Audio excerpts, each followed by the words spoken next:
الله هنتكلم عن فيديو هارد ساوندز. ازيك يا احمد؟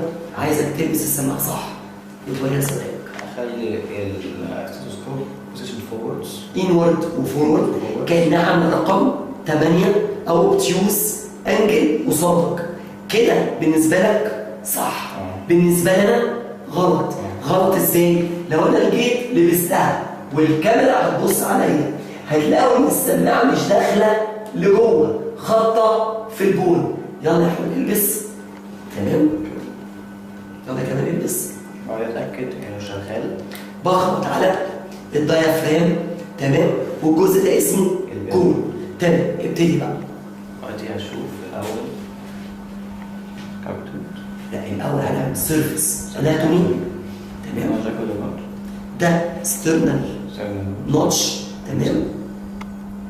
حد يستخدم انجل بالظبط، هلاقي عظمه بارزه اللي هي ستيرنال انجل او مانيوبر ستيرنال جانكشن. بعد كده هنا المفروض عند الرايت سايد هيبقى فيه الاورتيك سكوتاتوري اريا. بس دي هتكون ايه الحته دي؟ المفروض سكند رايت ولا ليفت؟ سكند رايت. لا ده كده ليفت، كده ليفت وكده رايت. فانت هتعمل ايه؟ الاول هتبتدي بمين؟ بالسكند ريب من عند الاسترنال انجل. هنمشي بميل، معلش يا احمد، بميل كده. هنتك قوي عشان نحس ان احنا على ريب. في تحتيه بص سبيس، هنتك قوي. ده السكند انتركاستال. ثيرد ريب، ثيرد سبيس، فورث ريب، فورث سبيس، وبعد كده فيفث ريب، فيفث سبيس. هنحط السماعه هنا كمان في الفيفث ليفت انتركاستال سبيس انسايد ذا ميد كلافيكولار لاين.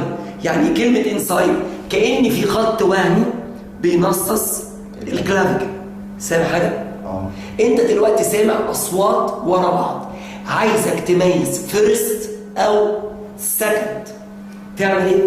معلش مراد، هنجيب الناحيه الثانيه وانت بالظبط حاطط 3 صوابع على الكاروتيد ارتري. حاسس؟ حاسس. لو سامع صوت هنا مع خبطه في صباعك فوق تبقى ده انهي صوت؟ بالظبط، ده الفيرست هارد ساوند. بالنسبه للطلبه اللي بتشوفنا، طبعا في هنا ماسل في الرقبه اسمها ستيرنو ماستويد، هتاخدوها في الاناتومي في سنه ثانيه.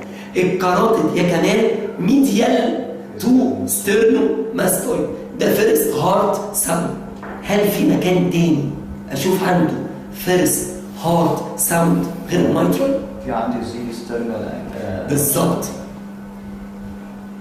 تراي كاسكت،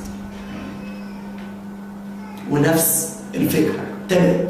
عايز سكند هارد ساوند فين؟ هارد ساوند هنزل على الستيرنال انجل تاني. تمام. عندي على الليفت، ده الرايت. تمام. عند اتصال الريب بالاسترنال. تحط السماعه هنا بالاس 2 بالظبط. ازاي اتاكد انه اس 2؟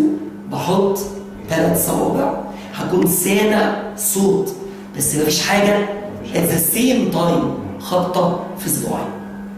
هو كده اس 2. طيب المفروض ما نضغطش جامد على الكاروتيد ارتري عشان زميلي ما يحصلوش نقص اوف كونشسنس. الاسئله بالنسبه لك يا كمان اسئله سهله. ايه الفرق بين الفيرست اند سكند هارد ساوندز؟ الفيرست هارد ساوند بيحصل في الايزوبوليمتريك كونتراكشن. ده تمام. بيبقى سيستول.